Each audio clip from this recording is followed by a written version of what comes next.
7h, 10h sur Radio Courtoisie, ligne droite, Maud Koffler. Bonjour Guillaume Pelletier. Bonjour. Vous êtes vice-président du parti Reconquête et second sur la liste de Marion Maréchal pour les européennes. Guillaume Pelletier, première question. On a appris que les relations entre Marion Maréchal et Éric Zemmour n'étaient pas au beau fixe. Sarah Knafo a écrit au CAD pour les rassurer. Et en même temps, on a l'impression d'une double campagne. Zemmour d'un côté, Maréchal de l'autre. C'est une illusion, une réalité ou une stratégie ? Alors il y a plusieurs questions dans la question. Tout ça, vous connaissez les médias de gauche qui tentent en permanence d'abîmer ce que nous pouvons faire. Moi, ce que je peux vous dire, parce que moi je suis dans le réel, je suis le témoin volontaire, enthousiaste de tous nos échanges avec Marion et Éric. Nous nous voyons plusieurs fois par semaine, nous échangeons toutes les semaines. Et oui, nous avons décidé, à dessein, de multiplier les atouts de nos deux marques, que sont Éric Zemmour et Marion Maréchal. Vous savez, en politique, l'incarnation, je l'ai appris à travers Philippe de Villiers, ça compte. Il y a beaucoup de partis qui aimeraient avoir des personnalités connues, appréciées des Français. Marion Maréchal, elle est dans le top 5 des personnalités politiques préférées des Français. Éric Zemmour a été notre candidat à l'élection présidentielle, il est notre président. On serait bien idiot de se priver de ce double atout. Je vais vous donner un exemple très concret pour que chacun comprenne. Avant-hier soir, nous étions en Rhône-Alpes pour un meeting dans une petite ville moyenne. On était plus de 1000 pour une européenne, ce qui est extraordinaire. Il y avait Marion et moi. Et demain, Éric avec Nicolas et Stéphane, et ils sont à Palavas. Et il y aura aussi plus de 1000 personnes. L'intérêt, c'est de se démultiplier. On peut être tous ensemble, toujours au même endroit. Ça n'a pas tellement d'intérêt. Donc c'est une stratégie assumée. Quant aux échanges, je peux vous garantir qu'on est d'accord sur les questions de fond. Après, on a des débats, vous savez. Oui. J'ai eu la chance de faire Hippocagne-Cagne. J'avais appris que c'est Cicéron, le premier, qui parle de ce qu'on appelle la saine discussion. Ça s'appelait la disputatio. C'est-à-dire une disputatio, c'est une dispute ou une discussion apaisée, organisée. Donc, nous, on est d'accord sur tous les sujets de fond. On est le seul parti. Nous, on contre l'islamisation, contre l'immigration, contre l'assistanat, pour la civilisation, pour refaire de nos écoles des sanctuaires, pour nos racines chrétiennes. On a des débats stratégiques et tactiques réguliers. Très bien, donc tout va bien. Ah, franchement, tout va très bien. Et en tout cas, pour avoir, vous avez pendant 15 ans connu les LR, on s'est beaucoup plus sympa, convivial et chaleureux chez nous que dans la plupart des autres partis. Jean-Frédéric Poisson, qui était notre invité ce matin, président de Via la Voix du Peuple, a annoncé hier avoir créé une liste souverainiste avec Florian Philippot. Jean-Frédéric Poisson faisait partie de vos principaux alliés durant la campagne présidentielle. Pour un parti qui prône l'union des droites comme Reconquête, n'est-ce pas le comble de voir partir l'un de ses alliés en pleine campagne ? D'abord, c'est la vie. Nous restons fiers, nous, de notre colonne vertébrale qu'est l'Union des droites. Je vous rappelle qu'autour d'Éric et Marion, vous avez Nicolas Bell, ancien numéro 2 du Front National. J'y suis en tant qu'ancien numéro 2 des Républicains. Laurence Trochu, présidente du mouvement conservatrice. Le CNIP de Bruno Nors. Et tant d'autres, des milliers d'adhérents, des millions d'électeurs. Moi, j'ai de l'affection personnelle et humaine pour Jean-Frédéric, je le connais depuis très longtemps. Je regrette son choix et je veux dire à chaque électeur surtout, avec ce matin une certaine gravité. Si on pouvait arrêter les divisions inutiles, ou les listes inutiles qui vont faire 0,4, 0,8 ou 1,3%, on a l'opportunité historique pour la première fois depuis 45 ans. Pourquoi je dis 45 ans ? Puisqu'en 1979 a été créée l'élection au suffrage universel des députés au Parlement européen. Ça fait 45 ans que la Commission de Bruxelles, de bureaucrates et de technocrates, que la Commission de Bruxelles, avec les LR, le PPE, les socialistes, les Verts et les macronistes, dirige l'Europe avec la catastrophe qu'on connaît. Pour la première fois, Maud Koffler, pour la première fois de notre histoire, on a l'opportunité le 9 juin de battre Van der Leyen, de supprimer la Commission de Bruxelles, d'établir un blocus naval militaire en Méditerranée en prenant la majorité et en faisant une Europe de droite avec Marion Maréchal, Santiago Abascal, Giorgia Meloni, Viktor Orban. C'est pas le moment, je le dis à tous les frexiteurs, à tous les Français de droite qui éparpillent leur voix, ça n'est pas le moment de ne pas aller voter pour la seule liste, je dis bien la seule. Il y a des gens bien chez LR, il y a des gens bien au RN, mais il n'y a qu'une seule liste, grâce à nos alliés européens du groupe des conservateurs, qui peut prendre le pouvoir à Bruxelles. C'est le groupe auquel appartient Marion Maréchal. Oui. Donc surtout, si vous voulez continuer comme avant, éparpillez vos votes, continuez à faire la fine bouche, continuons à avoir la droite la plus bête du monde. Si à l'inverse, vous voulez saisir l'opportunité historique de changer l'Europe et d'enfin... parce que je rappelle que l'Europe, c'est 80% des lois qui régissent notre quotidien. Oui. Et enfin sauver nos paysans, nos ouvriers, nos familles, nos écoles, nos enfants des lobbies LGBT, nos nations de l'immigration de masse, il n'y a qu'un seul vote le 9 juin à partir de 8h pour aller dans votre bureau. C'est le bulletin de vote Marion Maréchal. En attendant, Guillaume Pelletier, la liste de Marion Maréchal est actuellement créditée à 7% des intentions de vote. 45% des électeurs de Reconquête envisagent de voter pour la liste de Jordan Bardella. Ça vous inquiète ? Non, d'abord, c'est pas tout à fait. Pour prendre le dernier chiffre du sondage Harris qui est sorti hier, c'est un peu plus d'un quart. Donc on est loin de 28%, on est loin de 45%. À l'inverse, Marion Maréchal convainc 10% des électeurs de Marine Le Pen. Qui est des transferts de vote, c'est la liberté de chaque électeur. Je veux profiter de votre question pour bien rappeler le mode de scrutin le 9 juin. Le 9 juin, l'idée, c'est pas de voter pour celui qui est tout en haut, comme à une élection présidentielle pour qualifier quelqu'un au second tour. Voilà, il n'y a pas de second tour et c'est une élection à la proportionnelle. Par contre, ce que chacun doit comprendre, il y a eu 40 sondages. Dans les 39 pour être précis, on est largement au-dessus de 5, 6, 7, parfois même 8. À partir de, si on fait 4,9%, on a 0 siège. Si on fait 5,1%, on a 5 sièges. Or, les projections de la Commission de Bruxelles disent que la nouvelle majorité de droite va se jouer à 4 ou 5 sièges. Tous ceux qui, à droite, je le dis là, avec la même gravité, la même solennité, le même respect, tous ceux qui, à droite, égareront leur vote, ou pour le RN, qui va faire 25, 27 ou 28, ça ne changera rien qu'ils aient 1 ou 2 députés de plus, ou pour les LR, qui ont tout trahi depuis 40 ans, ou pour des petites listes qui n'ont aucune chance d'avoir un représentant, tout cela ne viendront pas auprès de moi et de nous se plaindre pendant les 5 prochaines années. Par contre, si vous voulez vraiment que ça change, que l'Europe bascule à droite, qu'on puisse enfin supprimer, vous imaginez, le rêve, mon rêve avec Philippe de Villiers et tant d'autres, Charles Pasqua, Philippe Séguin et tant d'autres depuis 40 ans, supprimer la Commission de Bruxelles et rétablir la primauté du droit national sur la folie européenne, le seul vote utile et efficace, intelligent et stratégique, c'est le vote Marion Maréchal. Marion Maréchal dit mon ennemi dans cette élection n'est pas Jordan Bardella, si nous sommes complémentaires. Est-ce qu'elle pourrait dire la même chose de François-Xavier Bellamy ? Je ne pense pas.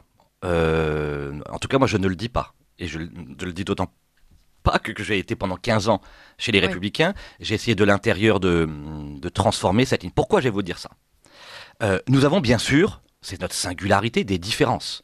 Vous savez, en Italie, Giorgia Meloni, pour conquérir la présidence du Conseil, elle s'est alliée avec des partis différents, quoique d'accord sur l'essentiel, Forza Italia, la Lega, avec Fratelli d'Italia. Quand François Mitterrand gagne en 1981, il s'allie avec le Parti communiste. Quand Lionel Jospin gouverne la France avec la gauche plurielle, il s'allie avec les Verts. Il faut, oui, c'est la colonne vertébrale de Reconquête, des alliances au niveau européen et au niveau national pour pouvoir conquérir le pouvoir. C'est toujours notre ADN. Toutefois, les Républicains, je lance aussi cet appel ce matin, voter pour la liste des Républicains, c'est voter pour M. Bellamy et ses amis qui ont soutenu Valérie Pécresse jusqu'au bout en 2022. C'est voter pour le PPE, le parti européen de LR, qui a soutenu et qui est dans la majorité d'Ursula von der Leyen et qui vient d'investir. C'est récent, hein ? C'est pas un propos comme ça de ma part ce matin. Il y a 3 semaines, le PPE a investi officiellement von der Leyen comme... Les Républicains n'ont pas voté pour. D'accord, mais ils sont... Les Républicains appartiennent au PPE qui a voté pour... Oui, il faut être courageux dans la vie et assez cohérent. Hein. Moi, quand il y a eu Valérie Pécresse ou Éric Zemmour, j'ai préféré abandonner le confort d'une carrière. J'étais numéro 2 des Républicains, député de la Nation, député de Loir-et-Cher, pour la défense de mes convictions. Donc, moi, François-Xavier m'a beaucoup déçu par ce manque de courage à ce moment-là.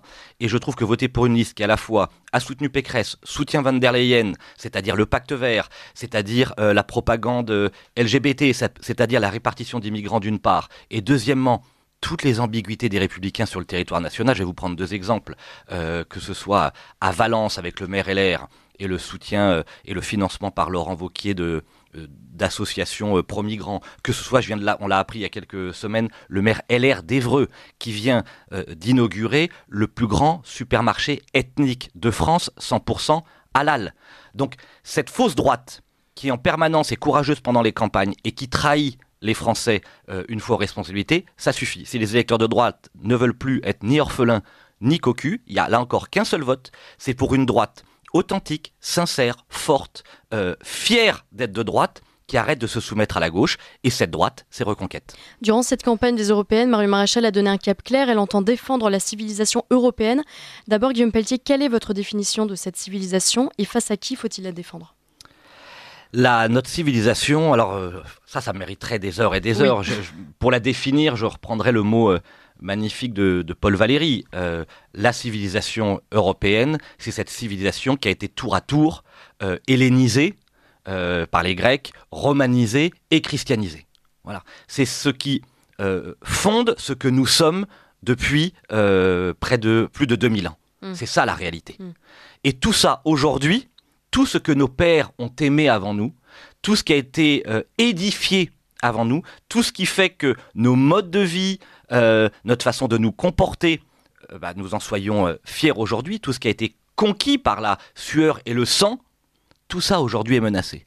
Est menacé non pas à l'est, mais au sud. Au sud, par la pieuvre islamique. Là encore, nous sommes les seuls, je dis bien les seuls dans cette campagne européenne, à mettre la question de la civilisation et de la menace islamique au cœur du débat. Pas par obsession, parce que nous avons la lucidité de voir ce qui se passe en France. Mais ça intéresse vraiment les Français, la défense de la civilisation française européenne, pardon. Si les Français ne s'intéressent plus à ce que nos pères et nos grands-pères ont bâti pendant 2000 ans, ne s'intéressent plus à nos églises qui sont en train d'être remplacées par des mosquées, à nos bistrots qui sont en train d'être remplacés par des commerces halal, à nos valeurs chrétiennes qui sont en train d'être remplacées par le ramadan, à la liberté des femmes qui sont en train d'être remplacées par 1 million de femmes voilées en France. Et je ne parle même pas de ce que nous vivons depuis encore 15 jours, l'attentat à Moscou, revendiqué par l'État islamique contre la communauté chrétienne, ça a à peine été dit. Le proviseur du lycée Maurice Ravel qui démissionne parce qu'il reçoit des menaces de mort, parce qu'il a juste voulu faire appliquer la loi à une jeune fille qui souhaitait porter le voile à l'école. Je pense à la famille et à Samara, ce matin, cette jeune fille de Montpellier, je rappelle, petite fille, descendante de harkis, et qui, parce qu'elle avait le tort de vivre à l'européenne, a été humiliée, frappée jusqu'au coma. Ouais. Par ceux qui n'acceptent pas le principe d'assimilation et de primauté de la France sur toutes les autres cultures d'importation. Tout ça, c'est une réalité. Alors, on peut considérer que c'est secondaire. Moi, j'ai été professeur d'histoire, je rappelle à cela que les civilisations sont mortelles, que les nations sont mortelles, et que je ne veux pas transmettre un jour à mes enfants et à mes petits-enfants une France qui ne serait plus la France. Donc nous considérons que c'est prioritaire. Ça ne veut pas dire que le pouvoir d'achat, les questions écologiques, les questions économiques ne comptent pas. On a plein de propositions, on pourra en parler si vous le souhaitez, mais oui, la question de la survie de la France, de rester ce que nous sommes, elle est pour nous décisive. Alors vous avez amorcé le sujet que je voulais traiter avec vous. On l'a vu ces dernières semaines, l'islamisation rampante dans l'éducation nationale avec la démission d'un proviseur à Paris après avoir reçu des menaces de mort alors qu'il avait simplement demandé à une élève de retirer son voile. Et puis cette agression innommable de la jeune Samara à Montpellier, cette adolescente de 13 ans, a été tabassée mardi à la sortie de son collège par un groupe de jeunes à tel point que son pronostic vital a été engagé. Je vous laisse écouter les propos de sa mère sur les raisons de ce harcèlement et de cette agression. C'était sur Europe 1. Alors, Arnaud n'a pas le son immédiatement, mais vous avez certainement entendu ses propos, Guillaume Pelletier, on les passe, voilà. Samara elle est coquette, Samara elle s'arrange, Samara elle se maquille un peu. Et puis cette jeune fille est voilée. Et on l'a traitée de cofard. Cofard ça veut dire mécréante. Ma fille voilà, elle s'habille à l'européenne. Enfin elle est pas voilée. Toute la journée c'est des insultes. Kahbat, ça veut dire pute, elle est traitée de pute à longueur de journée. Mais c'était plus vivable en fait. On l'a traité de couffard parce qu'elle ne portait pas le voile. La maman de Samara avait alerté le collège, ça n'a pas suffi. Que faudrait-il faire, Guillaume Pelletier, pour empêcher ce type d'agression ? À quelle échelle ça se joue ? Ça se joue à l'échelle nationale et européenne. D'abord, Philippe Duvier a une expression très synthétique et très juste. Il le disait encore sur CNews il y a quelques jours. J'invite d'ailleurs tout le monde à bien le suivre tous les vendredis soirs. C'est assez extraordinaire comme éclairage de l'actualité. Il disait pour prétendre ou avant de prétendre gérer le stock, il faut savoir gérer les flux. La première priorité, c'est d'arrêter l'immigration. Quand vous faites entrer 500 000 étrangers chaque année, j'ai bien dit chaque année, pour les plus scientifiques, faites le calcul. En 10 ans, ça fait 5 millions, par exemple.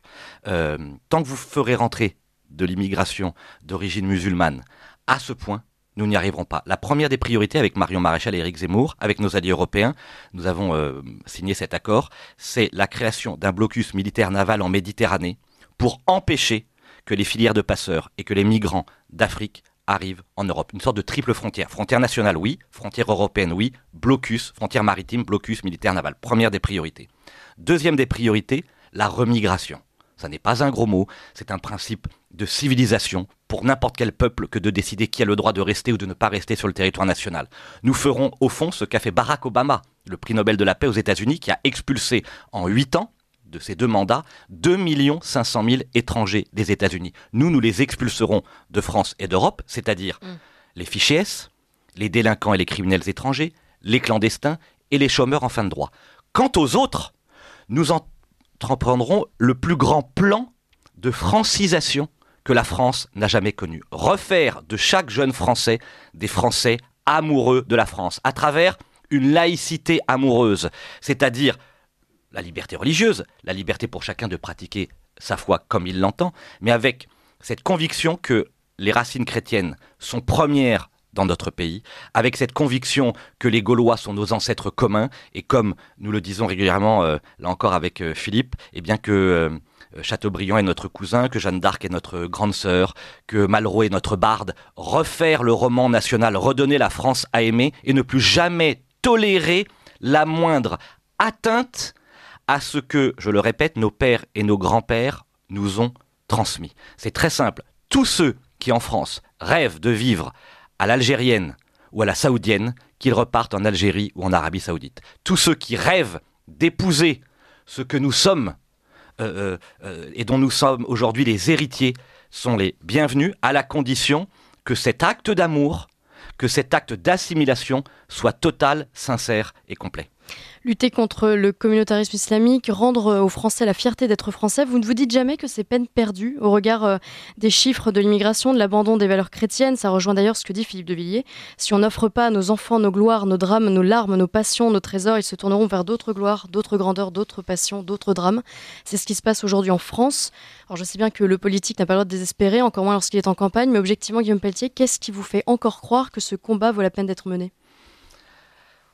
Des rencontres avec des familles de victimes, comme Damien Rieu le dit très bien, il a été très marqué hier à Romans-sur-Isère, encore avec Marion Maréchal, pour cette cérémonie très émouvante d'hommage, donc, au nom de toutes ces familles de victimes, au nom de tous les Français qui s'inquiètent, et je dirais plus largement, au nom de l'amour de la France et de la connaissance de l'histoire de France.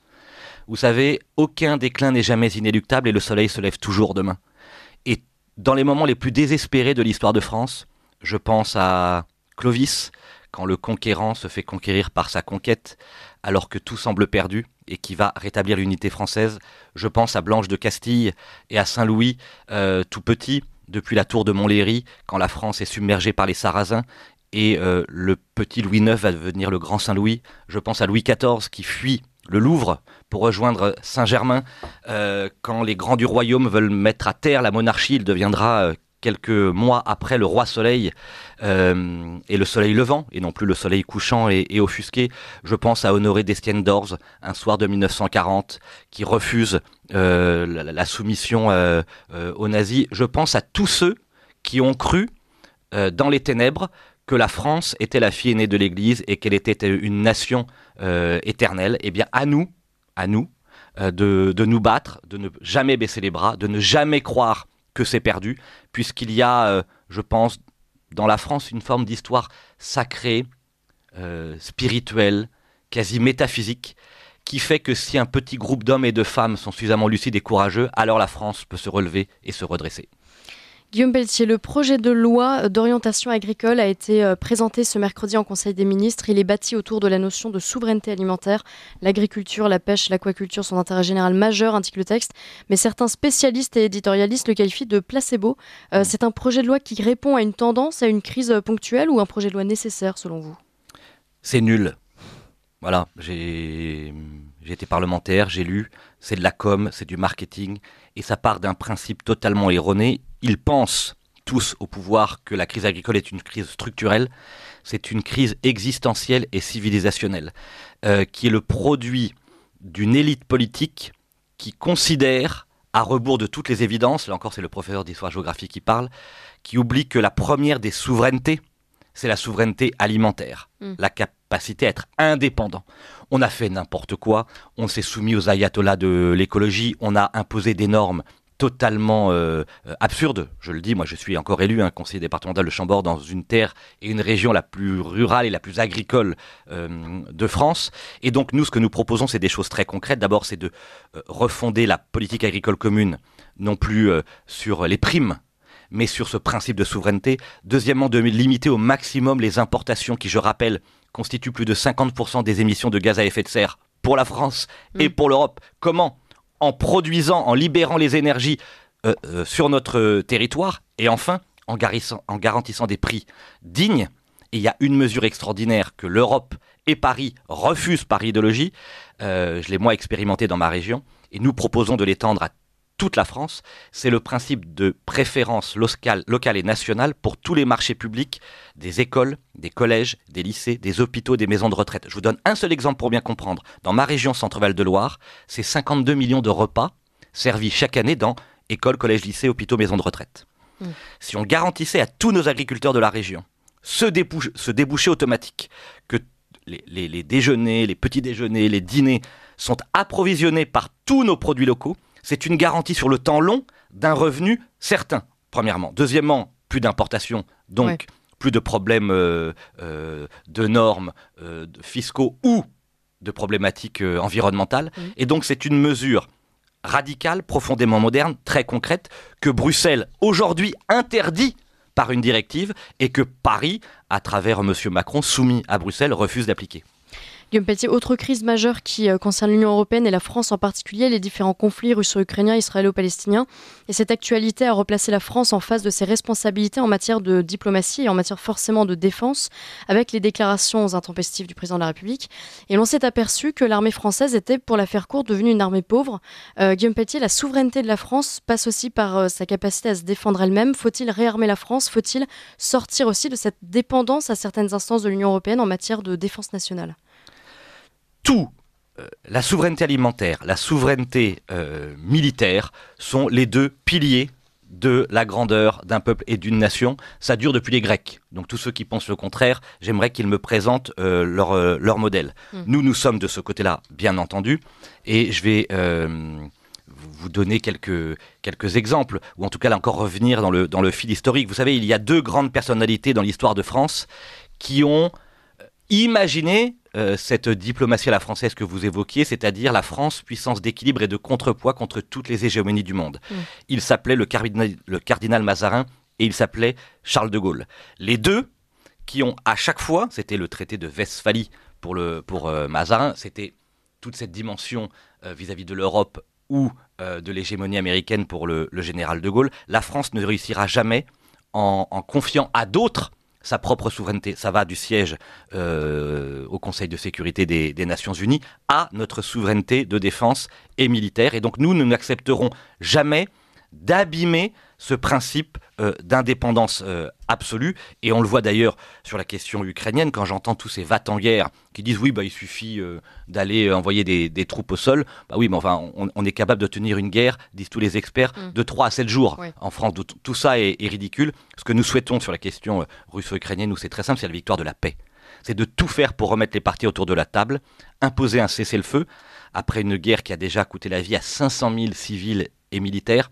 Et tous ceux en plus qui s'égarent dans cette querelle se trompent. La menace imminente pour la France et l'Europe vient du Sud et non pas de l'Est. Et notre rôle, Sarkozy le dit très bien, ça n'est pas de faire déménager la Russie, qui est là depuis toujours et pour toujours, c'est de trouver les conditions qui vont permettre de rétablir la souveraineté de l'Ukraine et de permettre enfin à chacun de vivre en harmonie. C'est ça le rôle de la France. Rappelons-nous de ce qu'elle a fait avec Dominique de Villepin sur la question irakienne, qui était tout autant difficile, ou avec Nicolas Sarkozy en 2008 sur la question géorgienne. La voie de la France, c'est la voie de la diplomatie.